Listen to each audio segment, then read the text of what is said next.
Assalamualaikum warahmatullahi wabarakatuh. Langsung saja yang terhormat kepada Bapak Teguh Ardianto, MPD, selaku dosen pengampu PPD, dan teman-teman yang saya banggakan. Langsung saja ya, pemaparan kali ini kita akan membahas mengenai permasalahan remaja beserta solusinya. Langsung saja yang pertama akan dibahas oleh saudari Tepursi. Kepadanya dipersilakan. Baik, di sini ada permasalahan dan perkembangan remaja. Jadi masa remaja merupakan masa di mana seorang individu mengalami peralihan dari satu tahap ke tahap berikutnya dan mengalami perubahan baik emosi, tubuh, dan minat. Di sini ada perubahan-perubahan. Yang pertama ada dimensi biologis. Dimensi biologis ini pada seorang anak memasuki masa pubertas. Anak perempuan itu ditandai dengan menstruasi. Kalau laki-laki jakun, tumbuhnya jakun. Kalau laki-laki itu salah satu dimensi biologis. Terus yang kedua ada dimensi kognitif. Jadi remaja ini sudah memiliki pola pikir sendiri dalam usaha memecahkan suatu masalah. Kalau misalkan si remaja ini mempunyai sebuah masalah, itu masalah keluarga atau masalah di sekolah, jadi mereka itu bisa memecahkan masalahnya sendiri gitu. Terus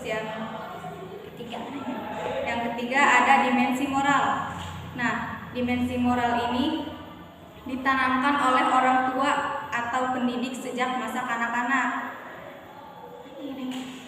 Akan sangat besar jika orang tua atau pendidik tidak mampu memberikan penjelasannya yang logis, apalagi di lingkungan sekitarnya.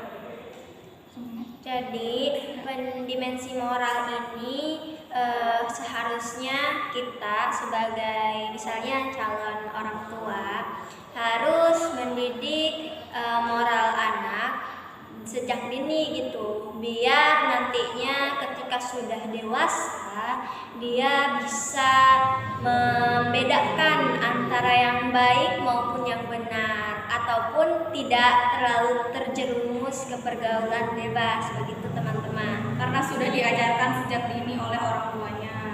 Terus yang keempat ada dimensi sosial atau emosional. Jadi pada masa remaja ini merupakan masa yang penuh gejolak. Pada masa ini remaja ini moodnya itu masih gampang berubah. Yang tadinya dia merasa senang, terus merasa marah atau merasa sedih karena dampak dari dimensi emosional ini. Terus yang selanjutnya ada dimensi agama.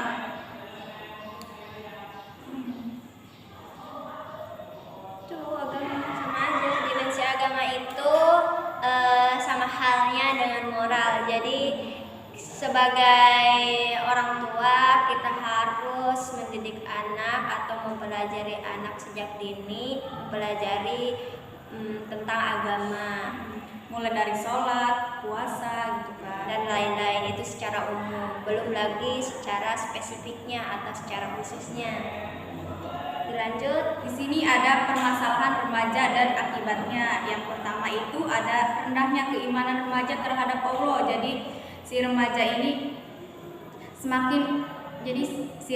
ini mengalami kemunduran kepercayaan terhadap Allah. Jadi dia itu kayak udah tahu kan sesuatu itu dilanggar oleh Allah tapi tetap dilaksanakan. Misalnya kayak mencuri, pacaran juga kan dilarang oleh Allah gitu kan. Jadi itu karena efek rendahnya keimanan para remaja gitu kan. Terus yang kedua ada menurunnya pelaksanaan ibadah pada remaja. Sebagian remaja itu mengalami penurunan pengamalan agama dibandingkan pada masa kanak-kanak. Mereka mungkin sudah terbiasa atau tidak pernah salat karena mungkin karena lingkungannya yang kalau misalkan berteman dengan yang baik pasti akan keikut baik. Makanya tadi dijelaskan, kita sebagai orang tua harus menanamkan pendidikan agama ke anak itu biar tidak terlalu kelolosan gitu. Makanya ditanamkan pendidikan itu sejak dini gitu kan oleh orang tuanya, apalagi pendidikan agama gitu kan. Yang ketiga ini penyalahgunaan narkoba. Contohnya kayak minum minuman keras kan, terus meminum obat terlarang, itu juga dilakukan oleh sebagian oleh para remaja gitu kan. Yang keempat ada seks bebas. Biasanya itu dilakukan oleh orang yang remaja yang pacaran misalkan ya. Jadi melakukan hubungan suami istri gitu, padahal mereka itu belum menikah, ya belum sah. Itu karena akibat pergaulan dari mereka, Pergaulan bebas. Ada selanjutnya merokok itu zaman sekarang itu bukan hanya dilakukan oleh masa remaja, tapi masa anak-anak juga sekarang udah merokok, mungkin karena lingkungannya atau gimana. Terus yang keenam bolos sekolah. Karena ada bolos sekolah. Selanjutnya di sini ada permasalahan akibat dari yang rekursi tadi sebutkan. Yang pertama ada terkena HIV atau AIDS. Nah, penyakit ini adalah penyakit yang setahu saya itu penyakit kayak keturunan, tapi bisa jadi bukan keturunan sih. Ada yang keturunan, ada emang penyakit yang benar-benar yang efek jeraknya dari si 6 yang disebutkan T-kursi itu. Yang kedua ada mencuri, menodong, mencopet dan sejenisnya. Terus yang ketiga ada bunuh diri. Nah, dari bunuh diri ini sudah banyak ya kita lihat di sekitaran kita juga yang bunuh diri karena depresi atau karena tidak bisa melunasi hutang, karena kebanyakan gaya gitu kan. Itu sebuah masalah besar sehingga dia itu tidak bisa mencari solusinya. Jadi salah satu solusinya itu dia bunuh diri gitu kan. Padahal sudah jelas ya bunuh diri itu emang dilarang. Iya, makanya sejak dini kita harus menggali ilmu agama gitu. Yang keempat ada berkelahi dengan teman atau antar sekolah umum ya. Yang kelima kebut-kebutan. Yang keenam ada menggugurkan kandungan. Nah, dari efek jerak misalnya kayak ini kan udah familiar sekali kan, kayak pacaran atau berzina, melakukan seks bebas di luar nalar gitu kan. Nah, di sini dia akan, kalau si perempuannya kan akan menghasilkan anak gitu kan, mengandung. Nah, kayak itu aja sih, kayak semisalnya si cewek itu meminta pertanggungjawabannya ke si cowoknya, tetapi si cowoknya tidak bertanggung jawab atas perlakuan mereka berdua. Nah, yang mengakibatkan si ceweknya itu depresi dan menggugurkan kandungannya begitu. Kan menggugurkan kandungan zaman sekarang mah emang mudah ya teh, ibaratnya kita tuh makan nanas muda itu dapat menggugurkan kandungan kan. Yang ketujuh berbohong. Nah, berbohong itu familiar sekali teman-teman. Bukan hanya orang dewasa, sekarang tuh anak kecil juga pintar sekali berbohong ya teman-teman. Makanya lingkungan itu sangat berkaitan gitu, sangat mempengaruhi banget gitu.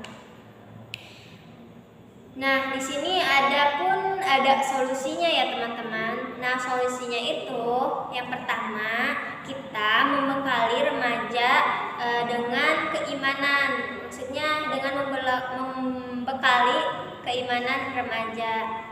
Nah, disebutkan di sini ada di Quran surat Al-Luqman yang artinya, dan ingatlah ketika Luqman berkata kepada anaknya di waktu ia memberi pelajaran kepadanya, "Hai anakku, janganlah kamu mempersekutukan mempersekutukan Allah, sesungguhnya mempersekutukan Allah adalah benar-benar kezaliman yang besar. Nah, seperti kita dengar tadi udah dijelaskan dalam Al-Qur'an juga ya kan. Jadi kita harus terus memperdalami ilmu agama karena nantinya akan menjadi bekal buat kita entah di dunia maupun yang pasti di akhirat. Terus yang kedua ada memberi contoh dan mengingatkan pengamalan ibadah remaja. Memberi contoh kayak semisalnya penyimpangan yang tadi kata Teh Kursi bilang, zaman ada seorang remaja sekarang kan menurunnya tingkat keimanan. Nah, dari mulai sholat yang dulunya, yang tadinya getol 5 waktu, tapi sekarang dia berubah gitu kan. Dia mulai terkikis keimanannya karena faktor dari tadi, faktor lingkungan. Faktor lingkungan itu ya sangat mempengaruhi ya teman-teman. Jadi kita sebagai misalnya Teh Kursi misalnya tidak sholat misalnya, terus saya tegur gitu kan, tapi tegurannya itu harus dengan ya kata-kata yang terbungkus rapih gitu kan, maksudnya tidak menyakiti hati Teh Kursi gitu. Kayak misalnya udah sholat belum, kata Teh Kursi belum, ya udah sholat dulu gitu kan. Jadi saling mengingatkan ya gitu, harus saling diingatkan karena nantinya kalau tidak diingatkan nanti kebablasan begitu teman-teman. Terus yang ketiga itu memberikan informasi tentang bahaya narkoba dan merokok. Seperti kita lihat anak-anak zaman sekarang itu tidak hanya remaja, tetapi anak usia dini pun yang masih sekolah SD ataupun SMP, SMA sudah merokok ya Teh Kursi. Ya sudah merokok karena yaitu faktor dari kebebasan, maksudnya pergaulan bebas. Nah gitu ya, makanya kayak ada seminar narkoba atau lainnya itu kita mengadakan di sekolah gitu biasanya gitu, biar siswanya itu tidak terlalu terjerumus ke dalam sisi gelapnya itu.